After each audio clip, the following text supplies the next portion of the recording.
ಯಾವತ್ತಾದರೂ 127 ವರ್ಷದ ಅತ್ಯಂತ ಆರೋಗ್ಯಕರವಾದ ಹಿರಿಯರನ್ನು ನೋಡಿದ್ದೀರಾ? ಇಲ್ಲ ಅಂದರೆ ಇಲ್ಲಿದ್ದಾರೆ ನೋಡಿ.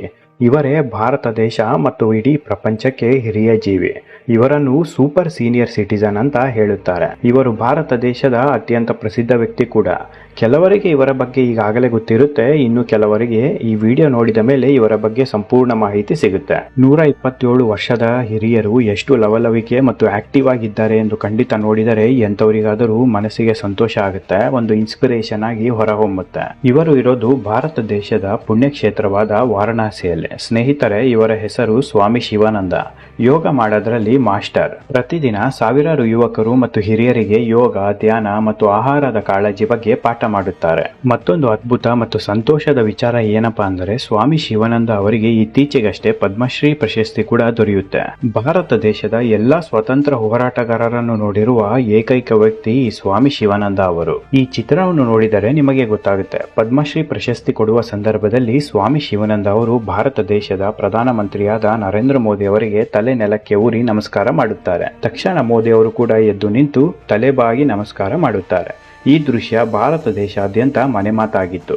ಭಾರತ ದೇಶಾದ್ಯಂತ ಪ್ರಯಾಣ ಮಾಡಿ ಎಲ್ಲರನ್ನೂ ಯೋಗ ಕಲಿಯುವಂತೆ ಪ್ರೇರೇಪಿಸುತ್ತಾರೆ. ಅಷ್ಟೇ ಅಲ್ಲದೆ ಜೀವನದ ಮೌಲ್ಯಗಳ ಬಗ್ಗೆ ಪಾಠ ಮಾಡುತ್ತಾರೆ. ಶಿವಾನಂದ ಅವರು ಇಲ್ಲಿಯವರೆಗೆ ಸುಮಾರು 12 ಲಕ್ಷ ಮಂದಿಗೆ ಯೋಗ ಹೇಳಿಕೊಟ್ಟಿದ್ದಾರೆ. ಎಲ್ಲರಿಗೂ ಉಚಿತ ಯೋಗ ಕ್ಲಾಸಸ್ ಮಾಡುತ್ತಾರೆ, ಇಂದಿಗೂ ದುಡ್ಡು ಕೇಳೋದಿಲ್ಲ. ನೀವು ನೋಡುತ್ತಾ ಇರೋದು ಸ್ವಾಮಿ ಶಿವಾನಂದ ಅವರ ಆಧಾರ್ ಕಾರ್ಡ್. 8 ಆಗಸ್ಟ್ 1896ರಲ್ಲಿ ಜನಿಸಿದ್ದು.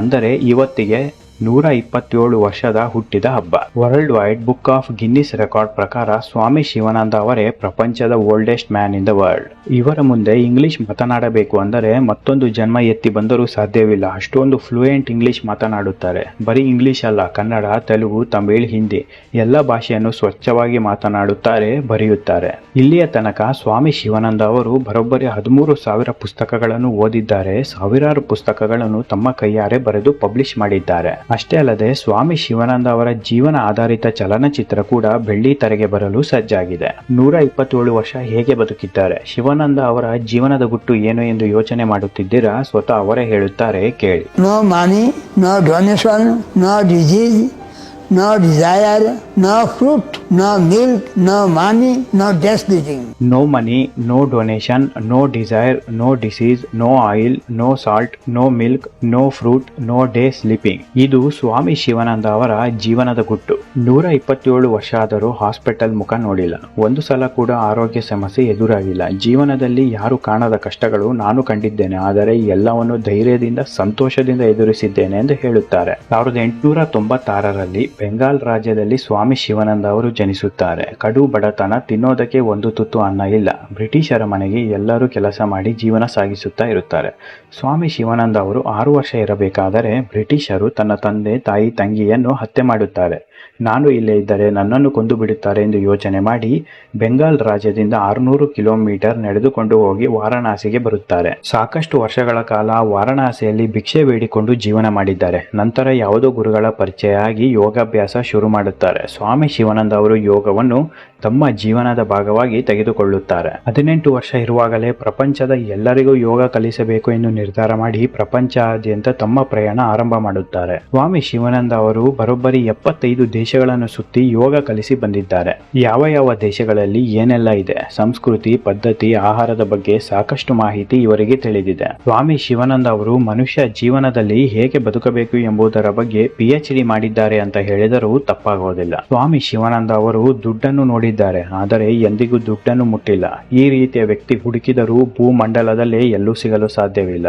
ಇವರು ಪ್ರತಿನಿತ್ಯ ಆಹಾರ ಏನು ಸೇವನೆ ಮಾಡುತ್ತಾರೆ ಗೊತ್ತಾ? ಬೆಳಗ್ಗೆ 2 ಚಪಾತಿ, ಮಧ್ಯಾಹ್ನ ಕೇವಲ ಅನ್ನ ಮತ್ತು ರಾತ್ರಿ 8 ಗಂಟೆಗೆ ಮತ್ತೆ 1 ಚಪಾತಿ. ಪ್ರತಿದಿನ 4 ಲೀಟರ್ ಬಾವಿ ನೀರು ಸೇವಿಸುತ್ತಾರೆ. ನೀರನ್ನು ಫಿಲ್ಟರ್ ಮಾಡೋದಿಲ್ಲ. ಎಲ್ಲ ಯುವಕರು, ಹಿರಿಯರಿಗೆ ಸ್ವಾಮಿ ಅವರು ಹೇಳೋದು ಒಂದೇ ಒಂದು ಮಾತು: ಹುಟ್ಟು ನಿಮ್ಮ ಕೈಯಲ್ಲಿ ಇಲ್ಲ, ಆದರೆ ಸಾವು ಖಂಡಿತ ನಿಮ್ಮ ಕೈಯಲ್ಲಿ ಇದೆ. ಬೇರೆಯವರ ಸುಖಕ್ಕೆ ಜೀವನ ಮಾಡಬೇಡಿ, ನಿಮ್ಮ ಸುಖಕ್ಕೆ ಜೀವನ ಮಾಡಿ. ಬದುಕಿರುವ ತನಕ ಒಂದೊಂದು ನಿಮಿಷವೂ ಸಂತೋಷದಿಂದ ಜೀವಿಸಿ. ಪ್ರತಿಯೊಬ್ಬರಲ್ಲೂ ಒಂದೊಂದು ವಿಶೇಷ ಪ್ರತಿಭೆ ಇರುತ್ತೆ. ಈ ಪ್ರತಿಭೆಯನ್ನು ಹೊರತಂದರೆ ಜೀವನದಲ್ಲಿ ಸುಖ, ಶಾಂತಿ ಎಲ್ಲವೂ ಸಿಗುತ್ತೆ. ಅದು ನಿಮ್ಮ ಕೈಯಲ್ಲೇ ಇದೆ ಎಂದು ಹೇಳುತ್ತಾರೆ. ನನಗೆ ಇನ್ನು ಕೇವಲ 127 ವರ್ಷ. ಇಷ್ಟು ಬೇಗ ಸಾಯುವುದು ಅಂದರೆ ಏನು ಅರ್ಥ? ಇನ್ನು 50-60 ವರ್ಷ ಬದುಕಿ ಲಕ್ಷಾಂತರ ಜನಕ್ಕೆ ಯೋಗ ಹೇಳಿಕೊಡಬೇಕು ಎಂದು ಸ್ವಾಮಿ ಶಿವಾನಂದ ಅವರು ಹೇಳುತ್ತಾರೆ. ಸ್ವಾಮಿ ಶಿವಾನಂದ ಅವರಿಗೆ ಸರ್ಕಾರದಿಂದ ನಡೆದ ಆರೋಗ್ಯ ತಪಾಸಣೆಯಲ್ಲಿ ಒಂದು ವಿಚಾರ ಬೆಳಕಿಗೆ ಬರುತ್ತೆ. ಇವರ ಅಂಗಾಂಗಗಳು ಎಷ್ಟು ಆರೋಗ್ಯವಾಗಿ ಇದ್ದಾವೆ ಅಂದರೆ 10-15 ವರ್ಷ ಬಾಲಕನಿಗಿರುವ ಆರೋಗ್ಯ ಇವರಿಗೆ ಇದೆ. ಮೆಡಿಕಲ್ ರಿಸರ್ಚ್ ಹೇಳಿರುವ ಪ್ರಕಾರ ಸ್ವಾಮಿ ಶಿವಾನಂದ ಅವರು ಇನ್ನು 50-60 ವರ್ಷ ಬದುಕುವ ಸಾಧ್ಯತೆ ಇದೆ. ಪ್ರಪಂಚಾದ್ಯಂತ ನಡೆಯುವ ಎಜುಕೇಶನ್ ಕ್ವಿಜ್ ಕಾಂಪಿಟೇಷನ್ ಅಂದರೆ ಇವರಿಗೆ ಅಚ್ಚುಮೆಚ್ಚು. 2019ರಲ್ಲಿ ಅಬುಧಾಬಿಯಲ್ಲಿ ನಡೆದ ಇಂಟರ್ನ್ಯಾಷನಲ್ ಎಜುಕೇಶನ್ ಕ್ವಿಜ್ ಕಾಂಪಿಟೇಷನ್ ನಲ್ಲಿ ಭಾಗವಹಿಸಿ ಪ್ರಶಸ್ತಿಯನ್ನು ಕೂಡ ಗೆದ್ದಿದ್ದಾರೆ. ಇವರಿಗೆ ಏರೋಪ್ಲೇನ್ ನಲ್ಲಿ ಹಾರೋದು ಅಂದರೆ ಪಂಚಪ್ರಾಣ ಅಂತೆ. ಸ್ವಾಮಿ ಶಿವಾನಂದ ಅವರ ಆಶ್ರಮದ ವಿಳಾಸ ಡಿಸ್ಕ್ರಿಪ್ಷನ್ ಬಾಕ್ಸ್ ನಲ್ಲಿ ಇದೆ. ಯೋಗ ಕಲಿಯಬೇಕು ಅಂದವರು ಇವರ ಆಶ್ರಮಕ್ಕೆ ಹೋಗಬೇಕು. 3 ತಿಂಗಳ ಯೋಗ ತರಬೇತಿ ಇರುತ್ತೆ. ಊಟ, ವಸತಿ, ಯೋಗ ಎಲ್ಲವೂ ಉಚಿತ ಸೌಲಭ್ಯವಿರುತ್ತೆ. ವಾರಣಾಸಿ ಬಸ್ ಸ್ಟ್ಯಾಂಡ್ ಮತ್ತು ರೈಲ್ವೆ ಸ್ಟೇಷನ್ ಇಂದ ಶಿವಾನಂದ ಯೋಗ ಆಶ್ರಮ ಕೇವಲ 6 ಕಿಲೋಮೀಟರ್ ದೂರ ಇದೆ. ವಾರಣಾಸಿ ವಿಮಾನ ನಿಲ್ದಾಣದಿಂದ 28 ಕಿಲೋಮೀಟರ್ ದೂರ ಆಗುತ್ತೆ. ಮತ್ತೊಂದು ಅದ್ಭುತ ವಿಚಾರ ಏನಪ್ಪಾ ಅಂದರೆ, ನೀವೇನಾದರೂ ವಾರಣಾಸಿಗೆ ಹೋಗಿ ಸ್ವಾಮಿ ಶಿವಾನಂದ ಆಶ್ರಮಕ್ಕೆ ಹೋಗಬೇಕು ಅಂತ ಕೇಳಿದರೆ ಟ್ಯಾಕ್ಸಿ, ಆಟೋ, ಸಿಟಿ ಬಸ್ ಎಲ್ಲವೂ ಉಚಿತ. 1 ರೂಪಾಯಿ ಕೂಡ ತೆಗೆದುಕೊಳ್ಳೋದಿಲ್ಲ. ಈ ಉಚಿತ ಯಾವುದೇ ಸರ್ಕಾರಿ ಸೌಲಭ್ಯವಲ್ಲ. ಇದು ವಾರಣಾಸಿ ಜನಗಳೇ ತೆಗೆದುಕೊಂಡಿರುವ ನಿರ್ಧಾರ. ವಾರಣಾಸಿ ಜನಗಳಿಗೆ ಸ್ವಾಮಿ ಶಿವಾನಂದ ಅವರು ಅಂದರೆ ದೇವರಿದ್ದ ಹಾಗೆ. ಇಂದು ಸ್ವಾಮಿ ಶಿವಾನಂದ ಅವರ 127 ವರ್ಷದ ಹುಟ್ಟಿದ ಹಬ್ಬ. ಮನಸ್ಫೂರ್ತಿಯಿಂದ ಎಲ್ಲರೂ ಸ್ವಾಮಿ ಶಿವಾನಂದ ಅವರಿಗೆ ಹುಟ್ಟಿದ ಹಬ್ಬದ ಶುಭಾಶಯಗಳನ್ನು ಹೇಳೋಣ. ದೇವರು ಇವರಿಗೆ ಇನ್ನೂ ಹೆಚ್ಚು ಆರೋಗ್ಯ, ಆಯಸ್ಸು ಕೊಡಲಿ ಎಂದು ಬೇಡಿಕೊಳ್ಳೋಣ. ನಿಮಗೆ ಈ ವಿಡಿಯೋ ಇಷ್ಟ ಆಗಿದ್ರೆ ದಯವಿಟ್ಟು ಒಂದು ಶೇರ್ ಮಾಡಿ, ಲೈಕ್ ಮಾಡಿ, ಸಬ್ಸ್ಕ್ರೈಬ್ ಮಾಡಿ. ಪಕ್ಕದಲ್ಲೇ ಇರುವ ಬೆಲ್ ಐಕಾನ್ ಪ್ರೆಸ್ ಮಾಡೋದನ್ನ ಮರೆಯಬೇಡಿ. ಇದೇ ರೀತಿ ಇಂಟ್ರೆಸ್ಟಿಂಗ್ ವಿಚಾರದೊಂದಿಗೆ ಖಂಡಿತ ಮುಂದಿನ ವಿಡಿಯೋದಲ್ಲಿ ಮತ್ತೆ ಬರುತ್ತೇನೆ. ಅಲ್ಲಿವರೆಗೂ ಎಲ್ಲರಿಗೂ ಶುಭ ದಿನ.